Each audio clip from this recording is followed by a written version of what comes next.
আপনার কুণ্ডলিতে কি মাঙ্গলিক দোষ আছে? আর এই একটা কারণেই আপনার বিয়ের সম্বন্ধ বারবার ভেঙে যাচ্ছে? তাহলে থামুন। জ্যোতিষশাস্ত্র বলছে 70 থেকে 80% ক্ষেত্রে মাঙ্গলিক দোষ আসলে বিবাহ ক্ষেত্রে কোনো সমস্যাই তৈরি করে না।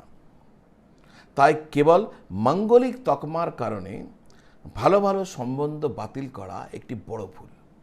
হ্যাঁ দর্শক বন্ধু, আসুন জানা যাক মাঙ্গলিক হয়েও আপনি একজন নন মাঙ্গলিককে কখন বিয়ে করতে পারেন। আজকের ভিডিওতে মাঙ্গলিক দোষের সেই গোপন সূত্রগুলো আমি ফাঁস করতে চলেছি, যা আপনাদের মনের মধ্যে মাঙ্গলিক দোষ নিয়ে যা ভয় রয়েছে তা দূর করে দেবে। আর অনেক ভালো ভালো বিয়ের সম্বন্ধ আর হাতছাড়া হবে না।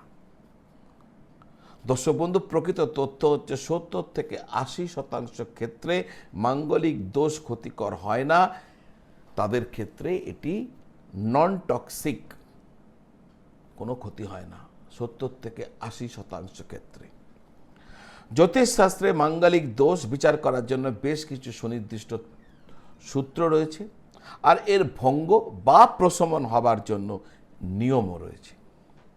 মাঙ্গলিক দোষ তখনই হয় যখন মঙ্গল জন্মকুণ্ডলীর লগ্ন চতুর্থ, সপ্তম, অষ্টম এবং 12 নম্বর ঘরে অবস্থান করে। তাহলে প্রশ্ন হচ্ছে 70 থেকে 80% ক্ষেত্রে কেন এটা ভয়ের কারণ হয় না?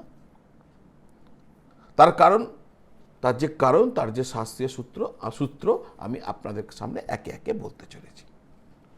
প্রথম হচ্ছে, মঙ্গল বিশেষ রাশিতে যখন অবস্থান করে তখন তার দোষ মুক্তি ঘটে যায়। যেমন মেষ রাশিতে প্রথম ভাগে কারণ মেষ রাশিতে প্রথম ভাবে মঙ্গল লগ্নস্থ হন। বৃশ্চিক রাশিতে চতুর্থ ভাবে, মকর রাশিতে সপ্তম ভাবে, কারণ এখানে মকর রাশিতে মঙ্গল উচ্চস্থ বা তুঙ্গস্থ হয়ে যান। কর্কট রাশিতে অষ্টম ভাবে, কারণ নিচস্থ হলে এটা অষ্টম ভাব। ধনু রাশিতে দ্বাদশ ভাবে, মঙ্গল যদি বৃহস্পতির রাশি ধনু রাশিতে থাকে দ্বাদশ ভাবে, তাহলেও এটি কোনো মাঙ্গলিক দোষ নয়। দ্বিতীয় হচ্ছে গ্রহের দৃষ্টি ও সংযোগ। মঙ্গলের নেতিবাচক প্রভাব অন্য গ্রহের প্রভাবে প্রশমিত হয়ে যায়।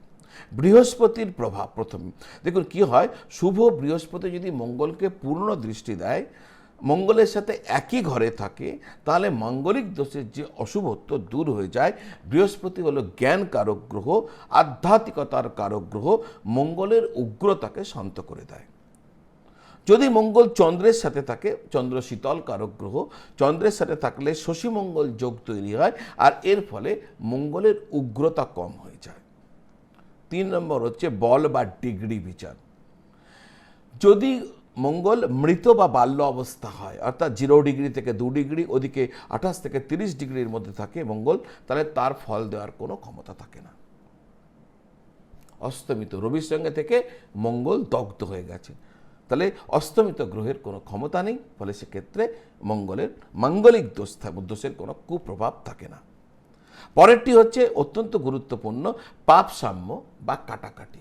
নিশ্চয়ই বলবো সেটাকে, কিন্তু তার আগে আপনারা যারা আমাকে আপনাদের জন্মপত্রিকা দেখাতে চাইছেন, বিচার করাতে চাইছেন, এই ধরনের কোনো বিষয় আপনাদের রয়েছে, জটক বিচার করাতে চাইছেন, বা যে কোনো ধরনের পরামর্শ আপনি জ্যোতিষ সংক্রান্ত বিষয় পেতে চাইছেন, তাহলে আপনারা আমাকে অনলাইন পদ্ধতির মাধ্যম দ্বারা বাড়ি বসে, ভিডিও কলের মাধ্যমে, টেলিফোন কলের মাধ্যমে আমার পরামর্শ বাড়ি বসে আপনি পেয়ে যেতে পারেন।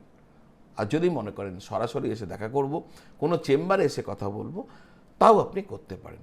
দুটি ক্ষেত্রের জন্য এই স্ক্রিনের নিচে যে নাম্বার দেওয়া আছে 9830564500, এই নাম্বারে ফোন করে বা হোয়াটসঅ্যাপ করে যোগাযোগ করলে আমি আপনাদের সাথে যোগাযোগ করে নেব এবং আপনাদের যাবতীয় জ্যোতিষ অনুসন্ধিৎসার উত্তর আপনাদের সামনে আমি রেখে দেব।